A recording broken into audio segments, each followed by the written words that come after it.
ఓం నమో నారసింహాయ. సింహగిరి శ్రీచందనం ఛానల్కి స్వాగతం. శ్రీ వరాహలక్ష్మీ నృసింహస్వామి వారి దేవాలయంలో నమ్మాళ్వార్ పరమపదోత్సవం సాంప్రదాయంగా జరిగింది.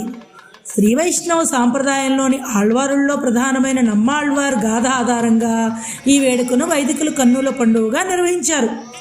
పరమపదానికి చేరుకున్న ఆళ్వారాచార్యులను భక్తుల కోరిక మేరకు ఆ పరమాత్మే ఈ లోకానికి జ్ఞానాన్ని అందించడం కోసమని తిరిగి పంపిన సన్నివేశాన్ని వైదికులు భక్తి ప్రపత్తులతో నిర్వహించారు. ఉత్సవంలో భాగంగా సింహాద్రినాథుడిని వైకుంఠ నారాయణుడిగా అంటే పరమపదవాసుడిగా అలంకరించి అమ్మవారిని స్వామివారి హృదయస్థానంలో ఉంచి నమ్మాళ్వారిని స్వామివారి పాదాల చెంత ఆసీనులు చేసి ఆగమ శాస్త్రాన్ని అనుసరించి వైదికులు పూజాధికాలు విశేష పారాయణలు చేశారు. అంతకుముందు సింహగిరి పురవీధుల్లో స్వామివారి తిరువీధి వేడుక నిర్వహించారు. మార్గశిర పాడ్యమి నాడు ప్రారంభమైన అధ్యయనోత్సవాలు తొలి 10 రోజులు పగల్పత్తుగా జరిపించారు. ముక్కోటి ఏకాదశి నుండి రాపత్తు నిర్వహించారు. ఈ నేపథ్యంలో రోజుకొక అలంకారంలో సింహాద్రినాథుడు భక్తులను అనుగ్రహించారు.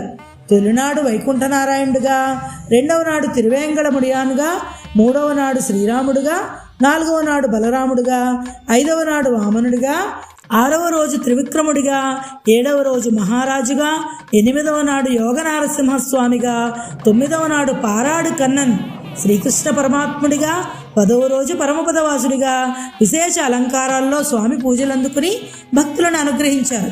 పరమపదోత్సవ విశేషాన్ని సానాచార్య స్వామి వారి మాటల్లో విందాం. నమ్మాళ్వారు ఆళ్వార్లు 12 మంది ఆళ్వార్లు. 12 మందిలో నమ్మాళ్వారు ఒకరు. ఈయన అంగి అంటాం. ఉన్నటువంటి ఆళ్వార్లందరూ అంగములు. ఈయన ప్రధానమైనటువంటి అంటే ఒక మణిహారంలో ఉండేటువంటి ఆ మణులన్నీ ఉంటే ఆ మధ్యలో ఉండేటువంటి ఆ పతకం ఎలాంటిదో అట్లాంటిది నమ్మాళ్వారు. అందుచేత అట్లాంటి నమ్మాళ్వారిని పరమపదానికి స్వామివారు ఏం చెప్పి చేసుకెళ్ళారు, వారే వచ్చి తోడ్కొని వెళ్ళారు. పైనుంచి చూస్తూ భూమండలంలో ఉండేటువంటి వాళ్ళందరికన్నా చాలా ఉన్నతమైనటువంటి వారు వీరు, జ్ఞాన సంపన్నులైనటువంటి వారు, భక్తి రూపాపన్న జ్ఞానాన్ని పొందినటువంటి వారు వీరని నమ్మాళ్వారిని వారే వచ్చి తీసుకుని వెళ్ళారట. అర్చిరాది మార్గంలో తీసుకెళ్ళి పురుషులైనటువంటి వాళ్ళందరూ వచ్చి వీరిని స్వాగతం పలికి తీసుకెళ్తారు.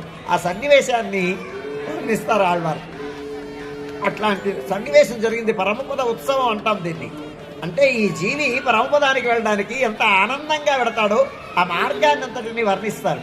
ఆ వర్ణించి స్వామే వచ్చి మన దగ్గర నుంచి తీసుకుని ఎదుర్కొని వెడతాడు నమ్మాళ్వారిని.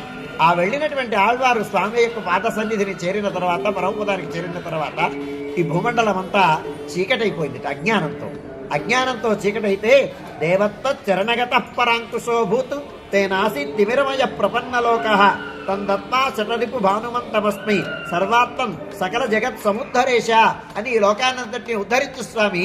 ఈ నమ్మాళ్వారు లేకపోతే లోకమంతా అజ్ఞాన తిమిరంలో ఉండిపోతుంది అని ప్రార్థిస్తే మళ్ళీ వారిని అనుగ్రహిస్తారు.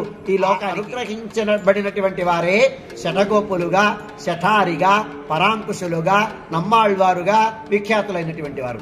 పరమపదం నుంచి మళ్ళీ భూమండలానికి వచ్చి మనందరినీ అజ్ఞానం నుంచి పోగొట్టి మంచి జ్ఞానవంతులుగా చేయడం కోసం, పరమాత్మ జ్ఞానం కల్పించడం కోసమని నమ్మాళ్వారు ఏం చేశారు. అట్లాంటి ప్రతిష్ట కలిగినటువంటి, వైలక్షణ్యం కలిగినటువంటి వారు నమ్మాళ్వారు. నూతనదాది చేతని ప్రబంధం యొక్క సమాపనోత్సవాన్ని జరిపించుకున్నాం.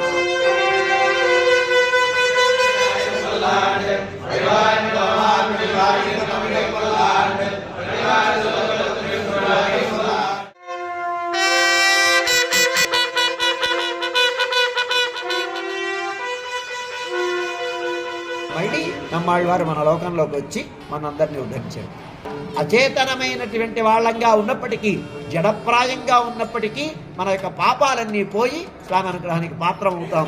మీరు కూడా ఈ ఉత్సవాన్ని సేవించండి, భాగస్వాములు కండి. మళ్ళీ ఈ ఉత్సవం యొక్క వైభవాన్ని వినండి.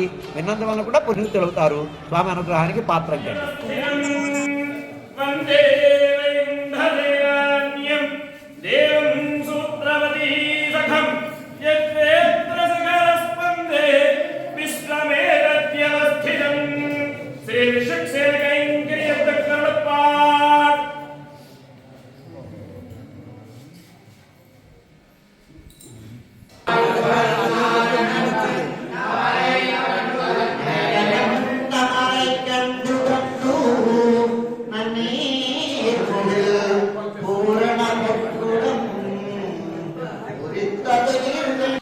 నమో నారసింహాయ.